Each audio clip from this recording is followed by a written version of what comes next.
PSL में आज आराम का दिन है, लेकिन हमारी जिंदगी में आराम कहाँ है। हमने तो वर्कआउट भी करना है, हमने आपसे बात भी करनी है, वीडियो भी बनानी है और बाकी मामला भी देख रहे हैं। तो बस आज सोचा कि क्या बात की जाए। तो ऐसे ही जब मैंने जिम खत्म किया, अपना वर्कआउट खत्म किया, तो मैंने सोचा ट्रेडमिल पे चलते हैं, थोड़ी वॉक हो जाएगी। और वॉक करते करते मैंने सोचा क्या बात की जाए। तो सोचा कि चलो थोड़ी रिवीजन कर लेते हैं, क्योंकि हम ऑलमोस्ट थोड़ा सा हाफ वे से आगे ही आप कह सकते हैं कि पीएसएल आ चुका है। तो क्या क्या पीएसएल में हुआ अभी, क्योंकि शायद ये पूरी हिस्ट्री का ना सबसे हैपनिंग कंट्रोवर्सी वाइज भी आप कह सकते हैं कि ये हैपनिंग पीएसएल रहा है। पीएसएल 11 न्यू एरा, बहुत एक्साइटेड थे हम लोग कि क्या अलग होने वाला है, क्या कुछ हम देखने को मिलेंगे।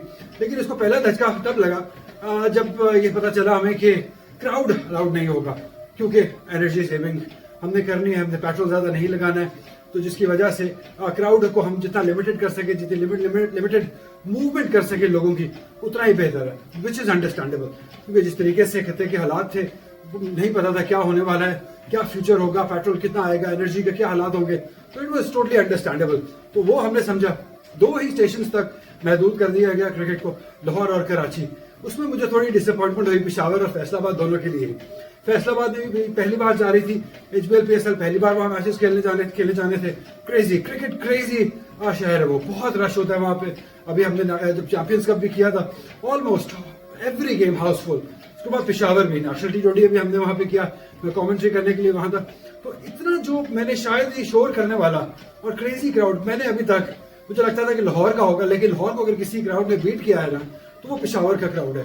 नेशनल T20 गालिबन 12-14 दिन चला और हर दिन हर मैच हाउसफुल। ऐसे लोग आ रहे थे, फैमिलीज के साथ आ रहे हैं, बच्चों को लेके आ रहे हैं, बेटियों को लेके आ रहे हैं, और इतना क्रेजी वहां माहौल था कि मैं आपको बता नहीं सकता हूँ। तो उनके लिए मुझे थोड़ा अफसोस हुआ कि यार एक ही मैच उनको मिलना था और वो भी नहीं हो सका।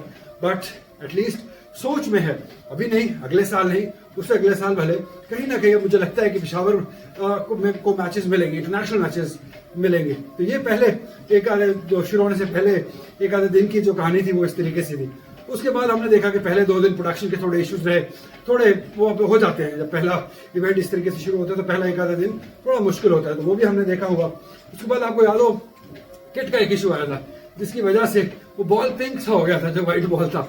अब वो किट की वजह से मैंने कभी सुना नहीं पहले, जितनी भी हल्की से हल्की में लीक हो ना, मैंने कभी देखा नहीं था कि ट्राउजर का रंग उतर रहा है, ऐसा कभी देखा नहीं। अब वो क्या इतनी सब स्टैंडर्ड किट थी, एक बंदा जितने अरबों खर्च कर रहा है टीम पे, वो किट पे नहीं खर्च कर सकेगा।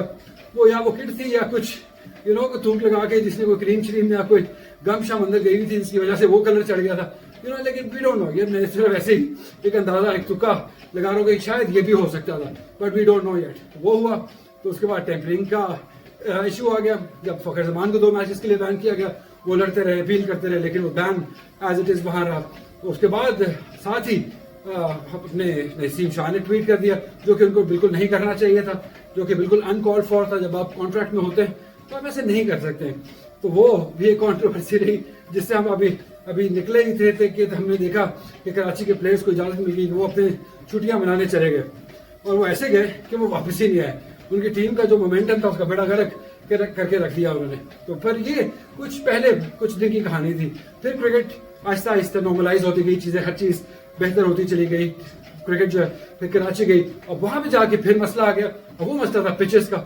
इतने खराब पिचेस, इतने बुरे पिचेस मैं कहूंगा, जो कि बिल्कुल आइडियल नहीं है T20 क्रिकेट के लिए। कहीं तो ऑकवर्ड बाउंस है, अनइवन बाउंस है, कहीं स्लो है, कहीं लो है, क्राउड है नहीं। तो बहुत मुश्किल हो जाता है एंटरटेन होना। हम जितना भी प्यार कर लें पीएसएल से कि हमारा अपना प्रोडक्ट है, सपोर्ट करना है, लेकिन जब आप टीवी पे देख रहे होते हैं ना, तो बहुत मुश्किल हो गया था सपोर्ट करना में। पूरा मैच देखना भी बहुत ही मुश्किल हो गया था। बट स्टिल एनीवेज, चलते चलते आखिर में जो धक्का लगा ना इन सारे चीजों के बाद, वो थी बाबर आजम की बैटिंग। भाई क्या लाजवाब, बहुत ही शानदार। वो छोटी छोटी इनिंग्स खेल रहे थे, लेकिन हम छोटी छोटी इनिंग्स से कहाँ खुश होते हैं, हमें तो बड़ा 100 चाहिए। वो भी 52 बॉलों में बाबर आजम के साथ 100 चाहिए। तो उस बाबर आजम के 100 ने ना सब गम बुला दिए। यकीन कीजिए कल सब अच्छा लगना शुरू हो गया। जिस तरीके से वो खेला है, मतलब दिल गार्डन जैसे होता है ना, वो हो गया। क्या शानदार इनिंग खेली है, मजेदार इनिंग, जिसमें स्किल से भरी हुई इनिंग, फिटनेस भी लाजवाब, पूरी की पूरी इनिंग आप देख लें। सिर्फ एक डॉट बॉल हुआ, फिर वो भागते रहे अपने दुख के लिए, तिक के लिए, पार्टनर में वो कुशल मेंडिस के भी दुख के तिक के लिए। तो दैट शोज वो कितने फिट है। उसको फील्डिंग भी की, तो बहुत ही जो शानदार परफॉर्मेंस बाबर आजम ने ना, इस पीएसएल को टोटल डिजास्टर से मैं कह सकता हूँ, या टोटल बोरियत से ना इस इनिंग ने बचा लिया। तो लेकिन एक चीज जो इन सारी चीजों में कंसिस्टेंट रही ना, वो रही रावलपिंडीज की परफॉर्मेंस।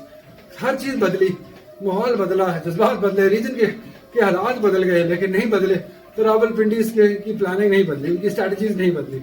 वो वाजिद रहे कि हमने नहीं जीतना, जो करना है कर लो, हमने नहीं बदलना और हमने जीतना भी नहीं है।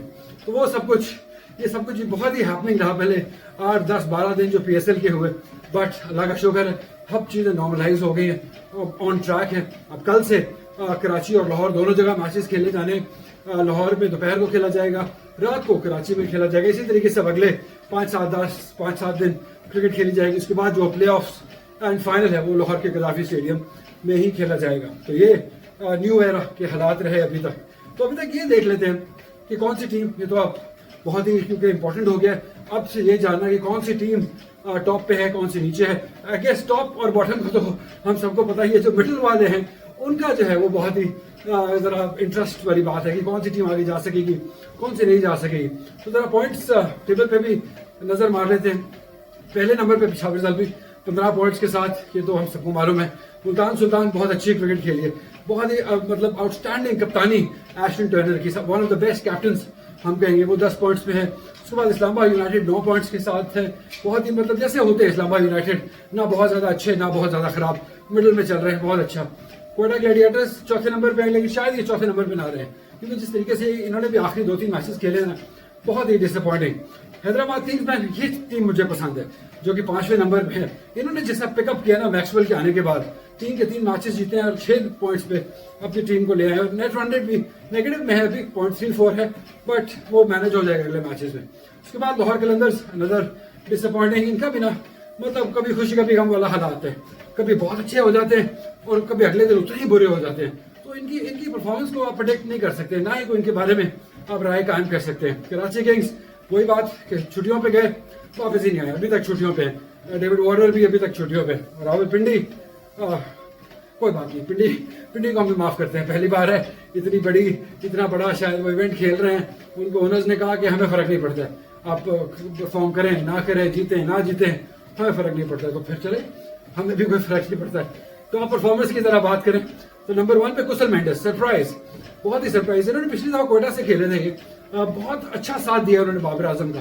तो मैं तो कहता हूँ जो बाबर आजम की जो परफॉर्मेंस रही है ना, उसमें इनका 80% रोल है, क्योंकि इन्होंने उनके ऊपर प्रेशर आने नहीं दिया किसी किस्म का भी। क्योंकि जब आपका सामने वाला पार्टनर इतना अच्छा खेल रहा होता है ना, तो वो आपको लगता है कि इतनी आसान क्रिकेट है, तो आप भी उसके तरीके से ही ना अच्छा खेलना शुरू हो जाते हैं। तो इनकी परफॉर्मेंस की वजह से जो इनके नंबर्स हैं 413 जो इन्होंने स्कोर किए हैं, उसकी वजह से बाबर को बहुत हेल्प हुई है। तो नंबर 1 पे कुशल मेंडिस है, Babar Azam the king. Number 2 पे है हसन नवाज, जो नंबर 3 पे है जी 228 स्कोर के साथ। इन्होंने भी बहुत इम्प्रेस किया, क्योंकि बीच में आए हैं, नंबर 4 पे ये बैटिंग करने आए हैं। तो नंबर 4 पे ना जब आप ओपनर होते हैं तो नंबर 4 पे आके बैटिंग करना इतना आसान होता नहीं है, एडजस्ट करना इतना आसान होता नहीं है। लेकिन इन्होंने अच्छे तरीके से एडजस्ट किया है, अपने आप को एक बड़ा बैटर समझना शुरू किया है, रिस्पॉन्सिबिलिटी दिखाना शुरू की है। मिडल में भी अच्छा खेलते हैं और फिनिश भी अच्छा करते हैं, तो अच्छा लगा इनको भी देख के। लेकिन उसके बाद जो नाम आता है ना, सबसे इंप्रेसिव, मैंने सबसे पहली वीडियो में कहा था कि इन पे नजर रखिएगा, वो है समीर मिन्हास। 3 नेस्ट सेंचुरियां टीन एज में ही उन्होंने कर दी, और शायद ये कहना गलत नहीं होगा कि फाइंड ऑफ द टूर्नामेंट जो है वो समीर मिन्हास है। रन अभी तक 265 है, चौथे नंबर के ऊपर है, बहुत ही शानदार। उसके बाद है सरफराज फरहान, ये भी इनको तो तारीफ के मोहताज नहीं है, ये भी शानदार फॉर्म में है। बॉलर्स की अगर बात की ली जाए, सुफियान मुकीम, क्या बेहतरीन टूर्नामेंट उनका भी चल रहा है।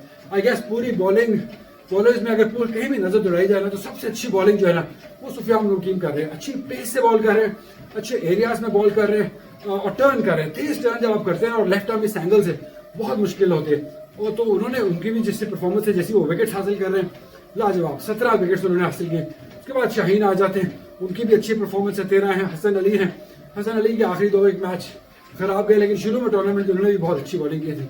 और फिर मोहम्मद आमिर भी इसी लिस्ट के अंदर है, जो कि नई बात नहीं है सबके लिए। तो थोड़ा अगर फाइंड ऑफ द टूर्नामेंट की बात करें एज अ बैटर, तो बिल्कुल हम कहेंगे कि समीर मिन्हास है। जिस तरीके से उन्होंने अपना आप मनवाया है, अंडर 19 से बिग बॉयज में आए हैं, वो आसान नहीं होता है। उसके बाद अगर कोई हाईलाइट है, वो हैदराबाद किंग्स मैन का पिकअप करना है। 3 के 3 मैचेस जीतना, इतनी खराब परफॉर्मेंस के बाद इतनी अच्छी परफॉर्मेंस देना, ये भी एक हाईलाइट रहेगा। उसके बाद जो अली रजा ने परफॉर्मेंस दिखाई, 150 टच किया उन्होंने और एक कल 2 से 3 मैचेस में बहुत ही अच्छी परफॉर्मेंस दी, ये भी अभी तक की हाईलाइट रहेगी। तो ओवरऑल मैंने सोचा कि हाईलाइट की अगर हम बात करें तो ये 2-4 हाईलाइट्स मेरी नज़र में अभी तक रहेंगे। अभी काफ़ी मैचेस पड़े हैं, तो देखना है कि कौन सी टीम वो जो एक स्लॉट है, जो चौथी स्लॉट है, मुझे लगता है कि 3 जो है वो सॉर्टेड है। वो एक स्लॉट की लड़ाई है। अब उसमें कोयटा होता है, लाहौर कलंदर्स होता है, हैदराबाद होता है, कराची किंग्स होता है, इन चारों की दौड़ है। अब देखते हैं कौन पहुंचता है। एक जो आराम से बैठे हैं वो जूस शूस पी रहे हैं, आराम से सुकून में, क्योंकि वो आगे जा ही नहीं सकते, वो है रावलपिंडी। मौजा मारो राजा जी। तो ये अभी तक के हालात है। तो प्रॉब्ली कल जब मैच होगा तो फिर आपसे बात होगी। Take care children.